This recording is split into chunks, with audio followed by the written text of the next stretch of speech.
Benjamin ചേട്ടാ, എന്താ മനെ ഇതെന്താ സംഭവം? എണ്ണിക്കൊണ്ടിരിക്കുന്നു. റോസ് ഗോൾഡിന്റെ പുതിയ വന്നിട്ടുള്ള കുറച്ച് ഡിസൈൻസ് ആണ് നമുക്കിത് വരുന്നത്. ഇതെന്ന് വെച്ച് കഴിഞ്ഞാൽ ഇപ്പൊ നമുക്ക് ഏറ്റവും കൂടുതൽ ട്രെൻഡിങ് ആയിട്ട് നിൽക്കുന്ന സംഭവമാണ് റോസ് ഗോൾഡ്. ഡെയിലി ഒക്കെ ഇടാനായിട്ട് ആൾക്കാർക്ക് ഒരുപാട് ഇഷ്ടമുള്ള ഒരു സംഭവമാണ് റോസ് ഗോൾഡിന്റെ ചെയിൻ. ഇതിലെന്ന് പറയുന്നത് 2 ടോൺ ആണ് വരുന്നത്.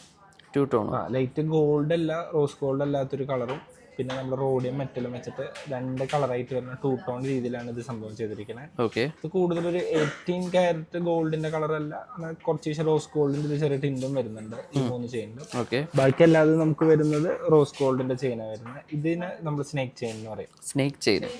ഓക്കെ. ഇത് 3ഉം നമുക്കൊരു ലിങ്ക് ചെയിൻ്റെ തന്നെ ഒരു 3 വെറൈറ്റി സംഭവമായിട്ട് വരുന്നത്. ഓക്കെ. ഇതൊക്കെ എന്ന് വെച്ച് കഴിഞ്ഞിട്ട് നല്ല രസം. ഇത് ലൈറ്റ് വെയിറ്റ് ആട്ടാ. ഓക്കെ. പൊട്ടിപ്പോവോ? ഇത് പൊട്ടിപ്പോകത്തില്ല, നല്ല മെറ്റല. നമ്മുടെ എന്തിട്ടാന്ന് വെച്ച് കഴിഞ്ഞാൽ കോപ്പറും ബ്രാസും പൊട്ടാൻ സാധ്യത വളരെ കുറവാണ്. പിന്നെ ഈ സ്നേക്ക് ചെയിൻ എന്ന് പറയുന്നത് ഫുള്ളി ബഫ്ഡ് ആട്ടാ. ഓക്കെ.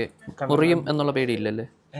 ദേഹത്തൊന്നും ഒറ്റ ചെയിൻ നമ്മുടെ അറിയില്ല. അതെല്ലാം ഫുള്ളി ബഫ്ഡ് ആയിട്ട് വരുന്ന സംഭവം അല്ലേ. ഓക്കെ. പിന്നെ ഇത് 18 ക്യാരറ്റ് ഇതിലാ വരുന്നത്. നമുക്ക് ഇതിന്റെ പുറകിൽ നമുക്ക് ഇത് അഡ്ജസ്റ്റ് ചെയ്യാൻ പറ്റും. ഓക്കെ ഓക്കെ ഓക്കെ, മനസ്സിലായി. നമ്മുടെ സൈസിനനുസരിച്ചിട്ട് നമുക്കിത് ചില ഡ്രസ്സുകൾക്ക് ഇത്. പിന്നെ ഇതെന്ന് വെച്ച് കഴിഞ്ഞാൽ നമുക്കിത് കണ്ടംപററി ഡ്രസ്സുകളില്ലേ, മോഡേൺ ഡ്രസ്സിന് കുട്ടികൾക്ക് പിള്ളേർക്ക് ഇപ്പൊ കുറച്ച് യങ്ങായിട്ട് കോളേജിലൊക്കെ ഇട്ട് പോകണമെന്ന് വെച്ചാൽ നല്ലൊരു സംഭവമാണ്. ഇതിലൊക്കെ നമുക്ക് ചെറിയ പെൻഡന്റ് ഇട്ട് കഴിഞ്ഞാൽ നല്ല ഭംഗിയിൽ നിൽക്കും. ഇതൊരു ഗോൾഡിന്റെ ഫിനിഷിങ് തന്നെയായിട്ട് സംഭവം വരുന്നത്. ബഫിംഗ് ആണ് നമ്മുടെ ഇതിന് ഏറ്റവും വലിയ പ്രത്യേകത. അതാകുമ്പോ എന്ന് വെച്ച് കഴിഞ്ഞാൽ നമുക്ക് നന്നായിട്ട് ലാസ്റ്റ് ചെയ്യും. അതുപോലെ തന്നെ മേത്തൊരു അലസരങ്ങളും വരില്ല, ആ ഫിനിഷിങ്ങും നമുക്ക് കിട്ടും. ഓക്കെ.